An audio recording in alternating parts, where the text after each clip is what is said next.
You have to watch this because this is very, very interesting. Very interesting when it comes down to this. Okay, so if you watch this part here with Elon Musk, folks, it's 2 minutes and 30 seconds, give or take.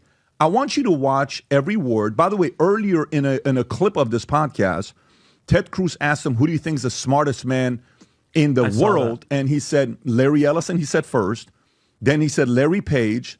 Then he gave credit to Jeff Bezos. And he gave credit to a couple other people.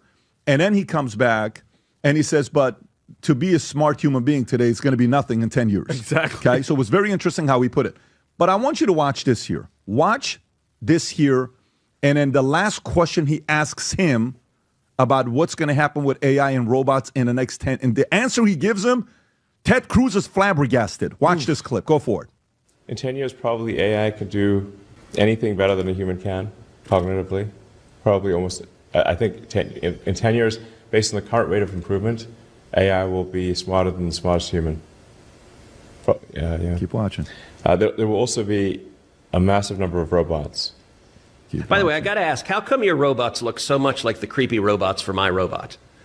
Was that intentional or just... I was hoping he was going to say, yeah, just to mess with you. It's not meant to look like any prior robot. We'll iterate the design.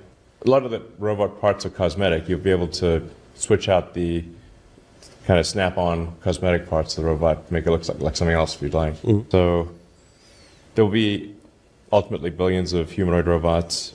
All cars will be self-driving. In 10 years? In 10 years, probably 90% of miles driven will be autonomous. Huh. Wow. That fast? Yeah, I like that. Yeah. In 5 years, probably 50% of all miles driven will be autonomous. Now, if AI will be smarter than any person, how many jobs go away because of that? And what do people do if you've got millions of people that are losing their jobs? Like that, a lot of people are understandably freaked out about that. Well, goods and services will become as close to free. So it's not as though people will be wanting in terms of goods and services. So why is that? Why are goods and services free in an AI world or close to free? Well, you have, I don't know, call it tens of billions of robots. They will make you anything or provide any service you want for basically next to nothing. It's not that people will have a lower standard of living. They'll have actually a much higher standard of living. The challenge will be fulfillment. How do you derive fulfillment and meaning in life? Keep watching. Is Skynet real? Like you get the apocalyptic visions of AI. How real is the prospect of killer robots annihilating humanity? Watch this. 20% likely, maybe 10%. On what time frame? 5 to 10 years. So soon, like you see a world where that's possible. Yeah, but I mean, you could look at it like the glass is 80, 90% full, meaning like 80% likely will have extreme prosperity for all. Let me explain something to you. That's scary as hell. That 20, because he wanted to say 20, maybe a little bit more, 20% chance that these things are going to go, you don't tell me what to do, and then we're just, that's it. Man, you better start getting some cool-ass robots in your life, like protective robots. Think about it this way. If facts are what you care about, who can do a better debate than ChatGPT versus Grok? No, that's what facts is what you care about. That's that. And you just want it, no personality, zero, no emotion, no being wrong, none of that stuff. What other debate would you want to see about Grok versus Chat? What if there's a podcast that AI is able to create that ChatGPT debates Grok and it's playing 24/7? I would watch it. You would ask a video and they debate each other on the topic. Yeah, think about that. That's sick. That's sick. That's what's coming soon. And by the way, the average a regular person can take this idea right now and do it. Any topic you throw, you look at both of them. Any topic, you throw both of them, see what they say. Meaning, that's the direction you're going with debates, conversations, robots. They're going to be able to build robots that can dunk from half court. Mm-hmm. What is that going to mean? Yeah. When you go to a game. Tom, what are your thoughts about what Musk said here? Well, he's talking about the progression. And, excuse me.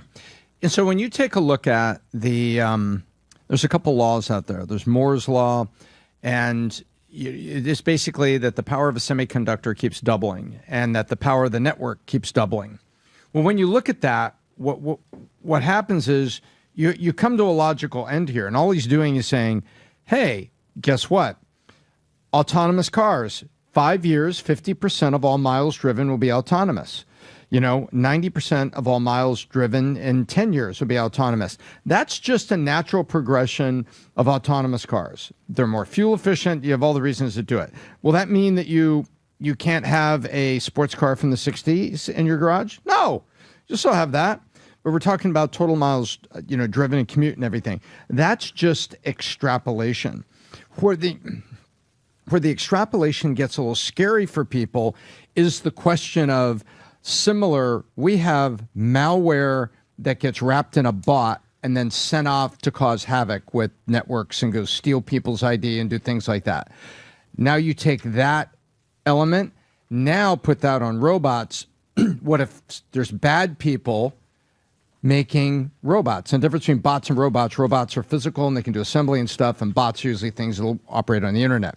And so it gets a little nerve-wracking when you go to the last one there to say, well, could a bad person have robots, physical robots, doing bad things the same way bad people are using malware and bots right now to run around the internet and do bad things? And the answer is yes.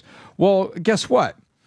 Shortly after Orville and Wilbur, got us into the air, the Wright brothers, somebody said, if we have too many planes in the air, there needs to be somebody guiding them. There needs to be somebody controlling them. And that's where you put in, laws and controls and the FAA to control planes so that they're orderly. So I think you're also going to see the controlling side of it. Yeah, I took away a couple of things, Pat. Well, first of all, the first thing that popped in my head is the generation that's now, because 10 years is going to come like this. Well, what were we talking about? In 15 years, we're going to be 65. You're going to be 80 years old, Benny. So, just, it hit me just for like my nieces and my nephews and Pat's kids and Rob's kids. Like, they better be studying in fields that these robots can't take their jobs. That's the first thing that popped in my head. Figure out because even when you said, Pat, even podcasting, you could put two robots and just have them go at it and have the conclusion afterwards.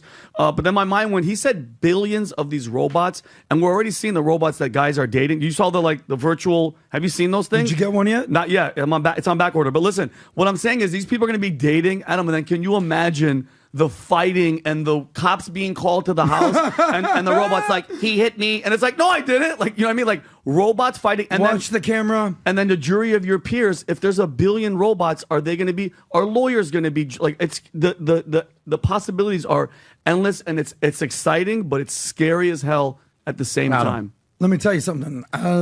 Based on what Elon Musk just said about basically killer robots, and we're all going to basically be done in the next 20 years or so, I kind of understand why people are scared of hell of Elon Musk and are starting to hate Musk.